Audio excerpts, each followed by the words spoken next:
Well, pro football and even college and high school football, very popular in America and in our area. But we're going to talk about female football. Joining us today, Dr. Russ Crawford, professor of history at Ohio Northern University, and he also wrote the book called Women's American Football, Breaking Barriers on and Off the Gridiron. And thanks for joining us, Dr. Crawford.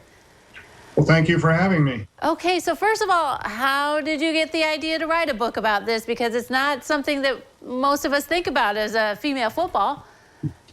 Well, I was writing a book on American football in France, our version of football over there, and I came across a team, the Sparkles of Villeneuve-Saint-Georges, and so I wrote about them in the book. And then afterwards, when I was in France one time, I went to a women's championship game with a friend of mine, and so from there, I just started seeing more and more women's football across the country and across the world. And so I thought that would be a fascinating topic to write about. Exactly. So we're talking tackle football, right? Not, Correct. Flag football or anything like that. There's flag football across the country too, especially in Florida, where they decided that a good way of evening out the imbalance in Title IX numbers would be to offer flag football. But yes, tackle football, there's 67 teams in the Women's Football Alliance, 17 teams in the Women's National Football Conference, and another 6 in the United States Women's Football League. So there's a lot of women playing tackle football across the United States. Right, and I personally didn't know about that really, but it's starting to become popular. I guess like ESPN is even starting to cover it some. Yeah, the women's championship, the Women's Football Alliance championship, has been held in Canton the last 2 years at the Tom Benson Hall of Fame Stadium. And this last year, the championship game between the Boston Renegades and the Minnesota Vixen was broadcast live on ESPN2. So that's quite an advance for women's football. Certainly is. So what are some of the interesting things you found out through, researching women's football? Are there certain characteristics of these women that's pretty common, or what? Well, they like football, and they like, the violence that comes with it. They like hitting people, which is, one of the prerequisites for playing football. And, most of the women had to wait until they were in their 30s to start playing.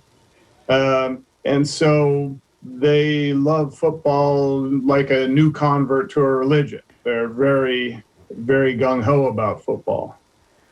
What's the reaction that you're getting for the topic of this book? I mean, are they people appreciative that you're bringing this out, that women's football is here? Or they're like, why bother? We're all into men playing football. Well, the women enjoy being interviewed for this. I interviewed somewhere around 250 women for this project.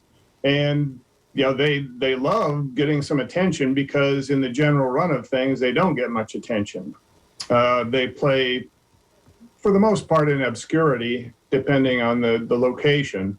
So they, are very happy to have somebody notice. And as far as other people, well, my students are fascinated by this when I talk about it.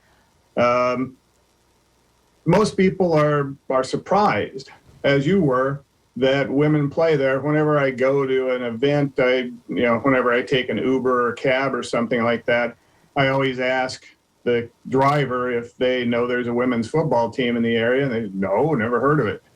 And so, but they're amazed to hear it. Right, yeah. So hopefully this book brings it out. It's also ironic that, or maybe you planned this, I'm not sure. It's the 50th anniversary of the passage of Title IX. So it's supposed to make the playing field more equal for women in different sports.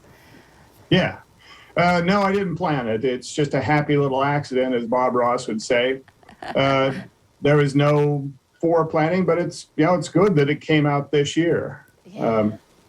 And this, of course, is also a year that the United States brought home their 4th gold medal in international competition. The Women's World Championship, sponsored by the International Federation of American Football. So yeah, it's good coincidence. Yeah, perfect timing. Also perfect timing. We're learning more about this, and the holidays are coming up. It'd be a great gift. So you can buy it online, right? I think the information's on the screen, so people can check out the book. Yeah, it's on Amazon as well. So it would make a great stocking stuffer, I must admit. Right, yeah, we'll learn more about this. Exciting stuff that you're able to bring this to the forefront for us. Dr. Crawford, thanks very much for sharing today. Well, thank you for having me. All I right. appreciate it. All right, don't go away. Noon Edition continues in a moment.